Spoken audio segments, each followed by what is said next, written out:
প্ৰথম কথা যে নাৰী দিৱস হৈ গৈছিল যদি বিশেষ কাৰণবশতঃ এওঁলোকে মানে আয়োজন কৰিব পৰা নাছিলে আৰু দেৰিকৈ আয়োজন কৰিছে যদিও ইয়াত মানে মই ভাবোঁ যে ইয়াত কোনো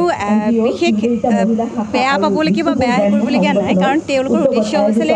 ইয়াৰ যিখিনি আঞ্চলিক নাৰী তেওঁলোকক উৎসাহ দিবৰ বাবে এটা যিহেতু অনুষ্ঠান এই অনুষ্ঠানটোত বিভিন্নজন জ্ঞানী মানী ব্যক্তি আহিছে প্ৰত্যেকে যাতে তেওঁলোকক কিবা এটা ক'ব পাৰে আৰু আমি প্ৰত্যেকজন মানুহৰ এটা এটা নিজৰ টেলেণ্ট থাকে আৰু আমি যেতিয়া যিকোনো কথা আমি আদান প্ৰদান কৰোঁ এনেকুৱা অনুষ্ঠানবিলাকে আচলতে আদান প্ৰদানটো বুজায় আৰু সেই আদান প্ৰদানৰ পৰা আমিও কিছু শিকিব পাৰোঁ আৰু তেওঁলোকেও কিছু শিকিব পাৰে যাৰ পৰা যিখিনি কেতিয়াবা ভিতৰুৱা তেওঁলোকে ঘৰত থাকি পেলাই বহু কথা হয়তো কেতিয়াবা নাজানিবও পাৰে তেতিয়া দুই এজন যেতিয়া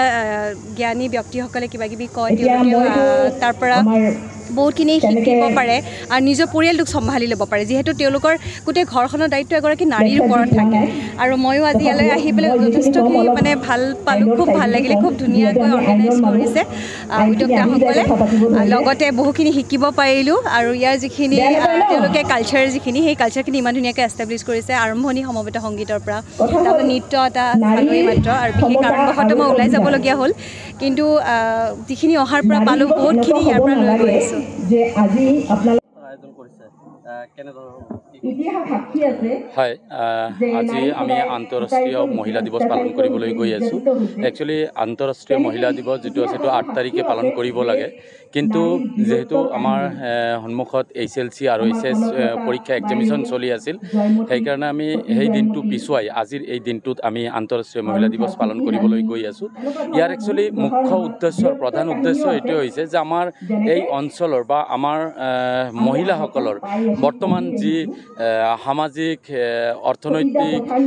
শিক্ষা দীক্ষা সকলো পিনে আজিৰ দিনতো পিছুৱাই আছে যদিও আমাৰ চৰকাৰে কয় যে সম বিকাশ সম উন্নয়ন